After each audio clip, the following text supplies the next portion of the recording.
ఈ మధ్య జగన్మోహన్ రెడ్డి సత్తెనపల్లిలో తన కార్యకర్త ఆనాటి ఎన్నికల్లో మన జరిగిన సార్వత్రిక ఎన్నికల్లో జగన్మోహన్ రెడ్డి గెలుస్తాడని చెప్పేసి సీఎం అవుతాడని చెప్పేసి అతని పార్టీ కార్యకర్త బెట్టింగ్ దాంట్లో అతను చాలా డబ్బులు కోల్పోవటం ఆత్మహత్య చేసుకున్నాడు. అతని విగ్రహాన్ని ఓపెన్ చేయడానికి ఆ ఊరు వెళ్ళిన సందర్భంగా కమ్మకులం మీద జగన్మోహన్ రెడ్డి మొట్టమొదటిసారిగా చాలా జాలి చూపించడం, కమ్మవారు తెలుగుదేశం పార్టీ చంద్రబాబు నాయుడికి ఊడిగం చేయడానికి మాత్రమే పుట్టారా, వైసీపీలో కమ్మవారికి స్థానం ఉండకూడదా, వాళ్ళు మా పార్టీలో ఉండకూడదా, వాళ్ళ తరపున నేను అండగా నిలబడతాను అని చెప్పేసి కమ్మకి సానుభూతి వ్యక్తం చేశారు. దాన్ని ఎలా చూడాలి?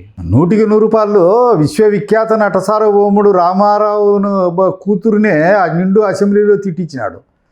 ఆ వయసులో చంద్రబాబు నాయుడు చిన్నపిల్లోడు బాధకు తట్టుకోలేక ఏడ్చినాడు. ఒక కమ్మ అనే సామాజిక వర్గాన్నే ఉండకూడదు, తుడిచి పెట్టాలనే ప్రయత్నంలో భాగంగానే మాట్లాడినాడు. ముస్లికన్ ఇల్లు కార్చడం ఏంటి? అట్లా ముస్లికన్ ఇల్లు ఎవరైనా నమ్ముతారా? రెడ్లకే దిక్కు లేదు. రెడ్డే కాదు, అసలు మావాడే కాదు.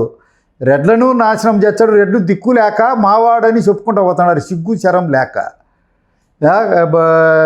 కమ్మల మీద సానుభూతి చూపించినాడంటే అవివేకం. అది ఏ కమ్మవారు నమ్మినా కానీ అంతకంటే దురదృష్టకరమైనటువంటి సంఘటన లేదు.